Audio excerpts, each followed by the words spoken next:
Welcome to vidonko.com। আমি সঙ্গীতা, তোমাদের ম্যাথসের teacher. চলো দেখা যাক কি প্রবলেম আছে সলভ করার জন্য। প্রদত্ত চিত্রে এক্স এর মান নির্ণয় করো। তো এখানে যে ছবিটা দেওয়া আছে সেখান থেকে আমাদেরকে এই এক্স এর মানটা নির্ণয় করতে হবে। ঠিক আছে, তো তাহলে দেখো এই যে এডি বৃত্তচাপের উপরে, চলো আমি তোমাদের দেখিয়ে দিই। এই যে দেখো এডি বৃত্তচাপের উপরে দুটো কোণ তৈরি হয়েছে, একটা হচ্ছে ডিসিএ যেটার মান দেওয়া আছে 30 ডিগ্রি, আরেকটা হচ্ছে ডিবিএ, তাই তো। তো আমরা জানি যে একই বৃত্তচাপের উপর গঠিত বৃত্তস্থ কোণের মান সমান হয়।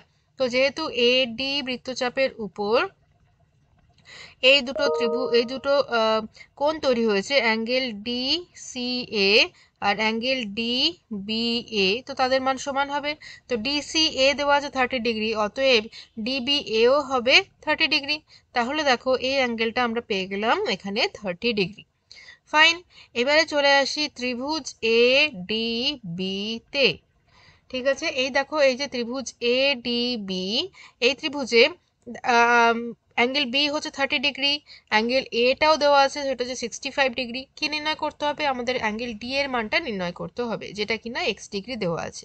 ঠিক আছে, তো অ্যাঙ্গেল ডি এর মান নির্ণয় করলে আমাদের এক্স এর মান বেরিয়ে আসবে, সেটাই আমাদের উত্তর। আমরা জানি যে ত্রিভুজে তিনটি কোণের সমষ্টি 180 ডিগ্রি হয়। তাহলে এডিবিতে angle A plus angle D plus angle B is equal to 180 degree. Angle এর মান দেওয়া আছে 65 ডিগ্রি, অ্যাঙ্গেল ডি এর মান আমাদের নির্ণয় করতে হবে, আর অ্যাঙ্গেল বি আমরা পেয়েছি 30 degree, so that is equal to 180 degree. তাহলে angle D plus 95 degree is equal to 180 degree. Therefore angle D is equal to 180 degree minus 95 degree. তো বিয়োগ করে দাও, এটা হবে 5 আর এটা হবে 8, তাহলে 85 ডিগ্রি ইজ দি আনসার। তাহলে কি হলো? X is equal to x degree is equal to 85 degree.